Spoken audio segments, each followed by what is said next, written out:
Opel P1 experimental car.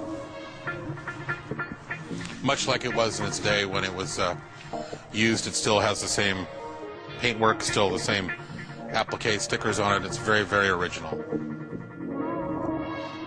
I bought it because I think it's a milestone, and I think it represents kind of where the world has been and where the world is going. Hi, I'm Evan McMullen. I'm the manager of Cosmopolitan Motors in Seattle, Washington. We specialize in automobiles of historical importance. On the test track in 1973, it came in at 376 miles per gallon.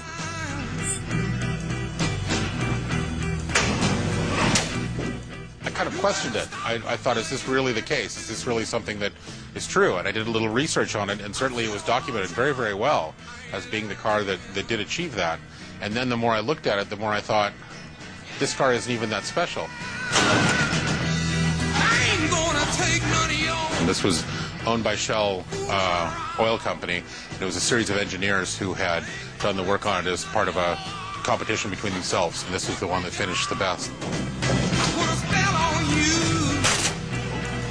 It is out of gear now, but it's still pretty dead.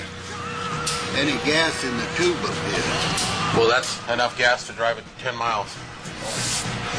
Oh, okay.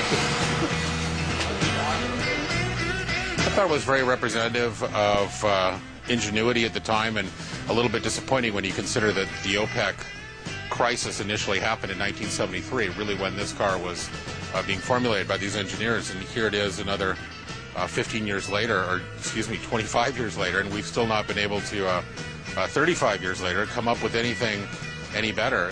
You go back to Henry Ford's original creation, and it got 20 miles to the gallon easily.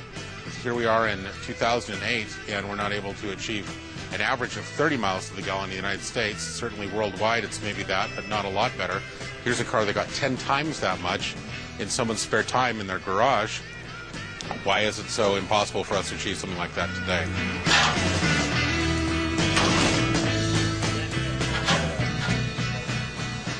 It's a 1959 Opel Caravan station wagon that's been modified into kind of a pickup look.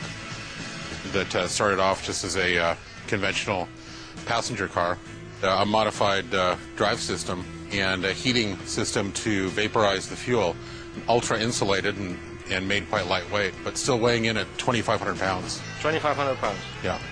Which is not very light for a... It's not light at all, yeah.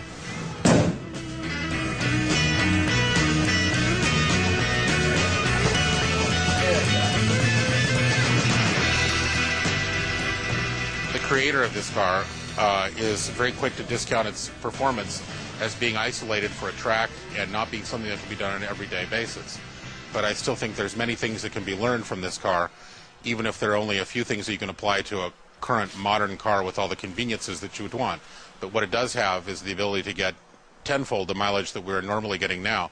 So certainly we could expect to achieve 100 miles per gallon, I would think. So the first thought that most people have is this really can't be true. And the next thought is sometimes a little bit of anger, that they're frustrated that there hasn't been more done from industry and from government to try to enforce this kind of research.